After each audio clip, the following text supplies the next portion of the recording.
semua keadaan jiwa kita, hati kita, perasaan-perasaan kita sudah lebih dulu bahkan pernah dirasakan oleh Nabi Muhammad SAW. Kalau Anda pernah gelisah, Nabi dulu pernah gelisah. Kalau Anda bahagia, Nabi juga pernah bahagia. Kalau Anda merasakan kekhawatiran, Nabi dulu pernah khawatir.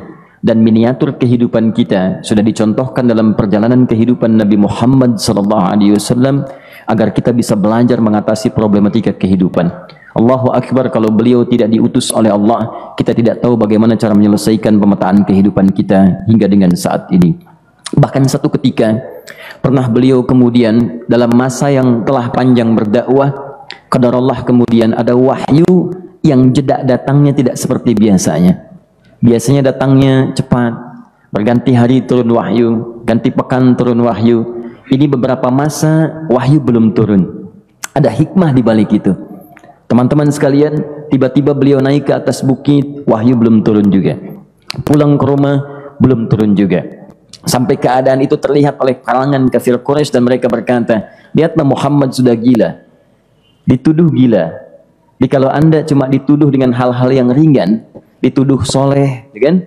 Dituduh kemudian orang yang berubah, dituduh semakin beriman dan sebagainya, barangkali itu lebih baik. Nabi dituduh gila, Anda bayangkan. Tuh Muhammad sudah gila. Muhammad sudah ditinggalkan oleh Tuhannya. Muhammad sudah kehilangan pegangannya. Muhammad sudah tidak punya orientasi. Orangnya sudah nggak jelas, bolak-balik tidak karuan. Naik ke atas bukit seakan-akan orang yang frustasi dan seterusnya. Tapi tahukah Anda apa yang terjadi? Setelah berbagai cacian, makian, tuduhan macam-macam diterima oleh Nabi SAW, lantas tibalah masanya Allah menurunkan satu surah, bahkan disandingkan dengan surah yang lainnya. Bersandinglah dua surah ini secara bersamaan turun, surah ke-93 dan surah ke-94-nya, terkait berkelindan memberikan satu harapan yang sangat panjang.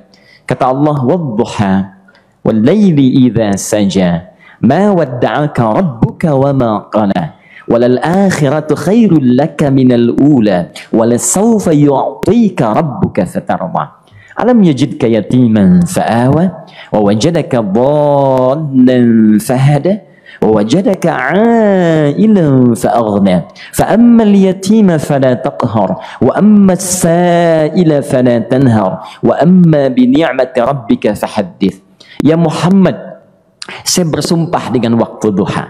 Kalau kita baca dengan ilmu balaghahnya, itu bukan sekedar sumpah mengilustrasikan waktu duha. Karena di ilmu balaghah itu nanti ada 3 turunan ilmu. Ada disebut ilmu ma'ani, ilmu mencari kata-kata sehingga ungkapannya sesuai untuk disampaikan. Mana kata-kata yang tepat untuk disampaikan dalam konteks yang ingin dibicarakan. Itu ma'ani namanya. Kemudian setelahnya ada ilmu bayan, bagaimana mengemas kosakata yang bagus ini sehingga bisa disampaikan dengan jelas, orang tidak bingung menerimanya, paham maksudnya. Kemudian setelah itu kadang-kadang jelas kalimatnya, tapi kedengarannya tidak indah. Woi, rapatkan, woi, apa belum paham juga? Rapatkan saf. Memang jelas, tapi nggak ngenakin. Maka bagaimana caranya disampaikan dengan jelas, tapi hati kita terasa nyaman, memuji. Rasanya nyaman diserahkan kepada Allah, tapi ada kebahagiaan, disampaikan tidak terasa tergurui, diperintahkan serasanya diberikan jalan untuk mendapatkan kebaikan. Maka yang ketiga disebut dengan ilmu badi' namanya. Ilmu menghiasi kalimat yang disampaikan sehingga terasa dengan nikmat. Turunannya nanti ada majaz namanya. Mengambil sebuah kalimat yang untuk diposisikan pada kalimat yang nyaman disebut dengan kinayah turunannya. Maka teman-teman, kata Allah, wadduha, diterjemahkan demi waktu duha. Bukan sekedar waktu duha. Karena duha itu ada cahaya yang indah. Dirasakannya enak. Antum keluar waktu duha kan enak tuh. Berjemur. Kata orang Sunda Moyan gitu kan. Datang, bahkan sampai dianalisis ada vitamin D-nya bisa terasakan. Ya, kemudian setelah itu ada kenikmatan, enak suasananya. Seakan-akan dunia milik sendiri, yang lain numpang. Wah, nyaman keluar itu. Baik, jadi wadduha itu ingin bersumpah mengilustrasikan waktu kenyamanan yang pernah dilalui. Kalau dalam bahasa tafsir yang luasnya, saya bersumpah Muhammad, demi segala kenikmatan yang pernah engkau rasakan dalam hidupmu, seperti engkau merasakan cahaya duha itu. Engkau pernah senang, saya bersumpah dengan kesenanganmu. Engkau pernah tenang, saya bersumpah dengan ketenanganmu. Engkau pernah nyaman, saya bersumpah dengan kenyamanan yang pernah engkau rasakan. Wal laili idza saja, dan aku pun bersumpah demi gelapnya malam. Demikian terjemahannya. Bukan sekedar gelapnya malam saja, itu sesuatu yang pekat. Ya, ini belakang kelihatan agak gelap nih. Untuk memberikan proyek, kesini aja Pak, saya cuma ngasih contoh ini. Contoh, saya bukan mengeluh, bukan, ingin memberi contoh. Ya, contoh pada ilustrasi yang mau saya sampaikan. Nggak apa-apa, biarkan saja. Saya mau contoh kasih kata saja. Ya, ini belakang agak gelap untuk memproyeksikan cahaya ke sini. Tapi yang mau saya sampaikan, kalau gelapnya begitu pekat, semua cahaya ini nggak ada. Cahaya nggak ada nih, sama sekali tidak kelihatan. Saya mau tanya pada Anda, beraktivitasnya mudah atau sulit? Mudah nggak menemukan sendal Anda di luar? Belum tentu. Menemukan jalan keluar pun belum tentu mudah. Anda mesti meraba-raba jalan. Anda mesti kemudian melihat sesuatu dengan pandangan mata hati Anda. Raba, dan sebagainya. Sampai menemukan jalan, itu pun belum tentu benar. Itulah yang disebut dengan gelapnya malam saja pekat. Kadang-kadang ada orang yang menghadapi satu kesulitan yang pekat, suasananya siang, cuman karena masalahnya begitu pekat, seakan-akan membuat diri dia gelap. Jalan susah, limbung gitu.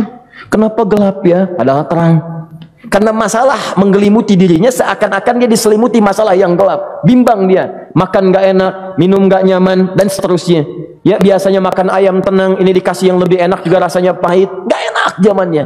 Maka kalau kita ilustrasikan dalam suasana tadi, Muhammad, saya bersumpah, engkau pernah hidup nyaman, ataupun engkau mengalami masalah yang sangat pekat dalam kehidupan. Engkau alami sesuatu yang dahsyat, sampai engkau bingung, bimbang, pekat, mereka menuduhmu dengan macam-macam. Ma wadda'aka rabbuka wa ma qala. Saya pastikan kepadamu, dalam keadaan nyamanmu seperti dulu, ataupun engkau bimbang seperti sekarang, Tuhanmu tidak akan pernah meninggalkanmu ataupun menuduhmu gila. Orang-orang yang dekat dengan Allah Subhanahu wa ta'ala, maka Allah akan menjaganya, baik dalam keadaan yang tenang dan nyaman, ataupun dalam kesulitan yang luar biasa. Walal akhiratu khairul laka minal ula. Nanti saya akan tunjukkan kepadamu, jika kamu telah tabah dan sabar menerima cacian mereka, menerima tuduhan mereka, nggak apa-apa, ini kan muqaddimah. Masa kamu masih panjang. Kamu masih panjang dalam berdakwah, kehidupan kamu masih panjang membawa tugas dan misi. Kalau kamu belum bersabar pada yang sekarang, bagaimana dengan yang di masa depan? Tapi saya pastikan kepadamu, jangankan yang seperti ini, masalah pekat yang paling hebat pun kamu akan hadapi, yang membuat kamu sedemikian sulit lebih daripada ini, yakinkan pada jiwamu, aku tidak akan pernah meninggalkanmu. Ini prinsip dalam kehidupan kita. Jika Anda menggantungkan hidup kepada Allah, Anda bersandar dengan baik kepada Allah, maka ayat ini akan mengatakan, teman-teman sekalian, Allah tidak akan pernah meninggalkan Anda dalam setiap kehidupan Anda. Nanti, sekarang perjuangan, kata Allah, walal akhiratu khairul laka minal ula. Nanti saat kamu tiba di akhirat, saya akan tunjukkan kepadamu ada yang lebih hebat yang tidak pernah engkau rasakan sebelumnya saat di bumi. Tidak akan ada lagi kesulitan yang kamu hadapi, tidak akan ada lagi cacian yang kamu kemudian hadapi, tidak ada lagi kemudian tuduhan yang kemudian kamu rasakan. Aku akan berikan apapun yang kamu inginkan sampai kamu puas. Wala sawfa yu'tika rabbuka fatarama. Nanti kamu pengen apapun, aku berikan. Kalau saufa masih ada jeda, ya. Kalau bahasanya wa yu'tika mungkin seketika. Tapi ketika mengatakan saufa, artinya bukan saat ini Muhammad. Sekarang pun aku berikan, tapi nanti yang di akhirat aku berikan sampai kamu merasa puas. Ayo minta apa saja. Hadir, hadir, hadir, hadir. Tapi yang paling indah, kalau kamu tidak percaya, alam yajidka yatiman fa'awa. Cobalah ingat, kalau sekarang sedang susah, coba ingat dulu. Bukankah saat kamu yatim, aku yang merawat sampai kamu tidak merasakan kegelisahan itu? Lahir bapak tidak ada, aku cukupkan dengan kakek. Kakek meninggal, aku hadirkan ibu dan paman hadir di sekitaranmu. Ibu meninggal, ada kakek. Kakek meninggal, ada paman. Dan Khadijah hadir di sekitaranmu. Bukankah aku rawat pada saat itu? Wajadaka dhallan fahada. Kamu sedang bingung, sedang susah, bukankah sering aku berikan petunjuk kepadamu? Wajadaka ailan fa'aghna. Kamu merasakan kesulitan, lahir dalam keadaan yatim, tidak ada pendukung, maka aku jadikan kaya. Bukankah saat kamu menikah dengan Khadijah, aku tambahkan lagi pendukung untuk misi dakwahmu? Ini pesan dalam Al-Quran. Kalau Anda sedang merasa susah, kalau ingin menenangkan diri, ingat-ingat yang baik-baik yang dulu. Kalau Anda sedang jatuh dalam bisnis, ingat-ingat saat Anda meningkat dalam bisnis Anda. Allah tidak pernah tinggalkan Anda. Mungkin ini ujian untuk membuat Anda lebih hebat lagi di masa depan. Kalau Anda tidak tahan bantingan yang sekarang, bagaimana Anda bisa mengatasi pelintiran yang akan datang? Karena dalam kehidupan bukan cuma dibanting. Anda mungkin mengalami penyingkiran, penyungkuran, lipatan, guntingan, bantingan, macam-macam. Jikalau satu gaya belum bisa Anda atasi, bagaimana Anda bisa berharap mendapatkan turunan yang lainnya? Selalu ingat bahwa jika hidup Anda ingin tampil gaya, Anda harus merasakan tekanan dalam kehidupan. Karena F selalu berbanding lurus dengan P, hukum Pascalnya. Gaya berbanding lurus dengan tekanan. Orang yang ingin tampil gaya dalam kehidupan, maka dia mesti siap menghadapi tantangan-tantangan hidup yang diatasi. Turun ayat sampai ujungnya. Jikalau kamu sudah begini lagi, jangan pernah kamu membentak orang lain. Jangan pernah merendahkan orang lain. Karena Allah pun menjaga setiap hamba sepanjang ia mendekat kepadamu. Setelah itulah turun kemudian surah Al-Insyirah. Alam nashrah lakas sadra. Antum kenal Nabi Musa? Baik. Tapi agak lumayan lah. Tadi saya di Soreang kenal Fir'aun. Di sini Musa. Baik, alhamdulillah. Perhatikan ya, dahsyatnya pemberian Allah kepada Nabi Muhammad SAW.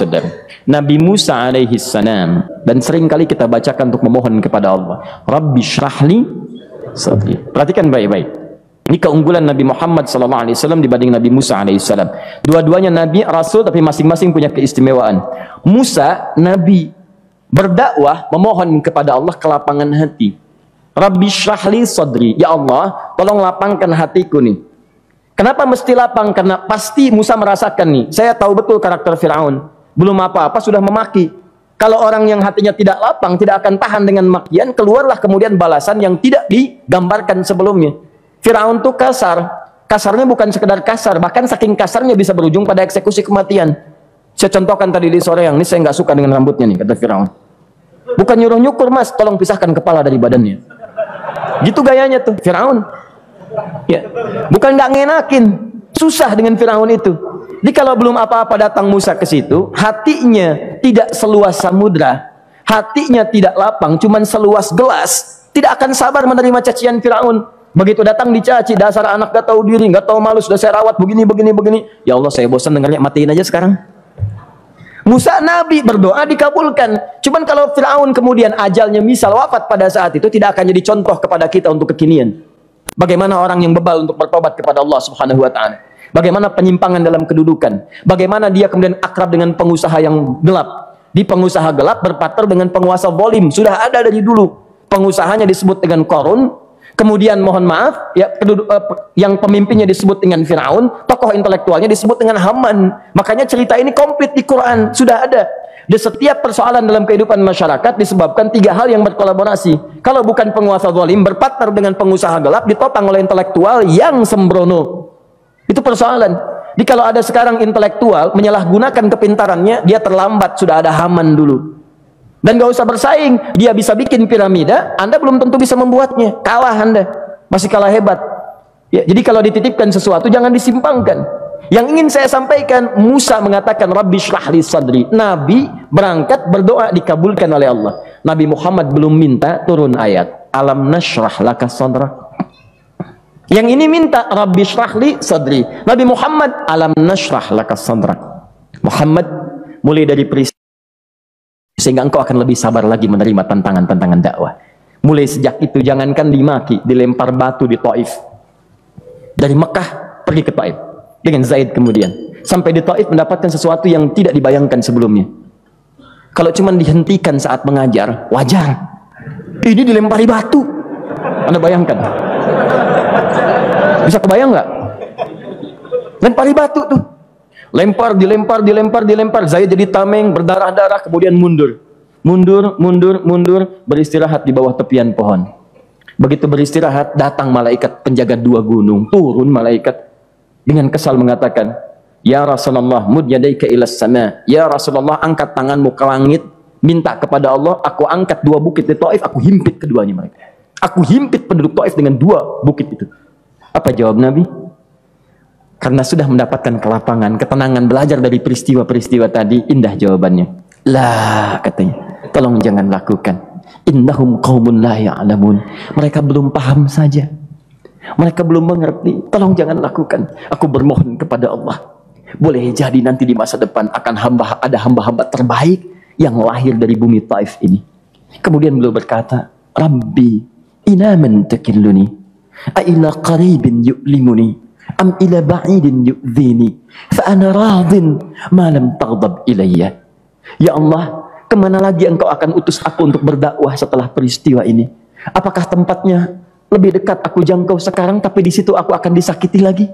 Ataukah jaraknya masih jauh, tapi di tempat itu aku akan dizalimi lagi? Aku ridha ya Allah dengan itu semua, asalkan engkau tidak marah kepadaku. Asalkan engkau tidak marah kepadaku. La haula wala quwata illa billahil aliyil azim.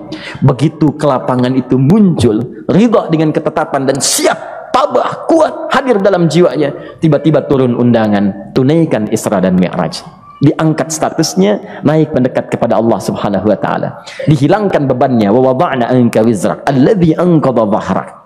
Itu hikmah, teman-teman. Barangkali kalau antum saat ini datang ke masjid ini untuk kajian, sedang bawa beban, ada kesulitan, penuh dengan macam-macam, barangkali dibacakan surat Ad-Duha tadi untuk memberikan harapan kepada Anda. Ini bukan PHP, karena ini bukan masalah urusan manusia. Ini adalah janji yang tidak akan pernah diingkari. Innallaha la yukhliful mi'ad. Kata Allah, Anda punya masalah, ingat suasana tenang pada masa lalu. Bukankah saya memberikan ketenangan kepadamu? Mendekat kepada saya, Anda bersabar, yakinkan bahwa ujian yang saya berikan saat ini sesungguhnya untuk membuat kamu lebih hebat di masa depan. Karena orang hebat tidak akan pernah sepi dari ujian untuk membuat dia lebih kuat menghadapi tantangan dalam kehidupan.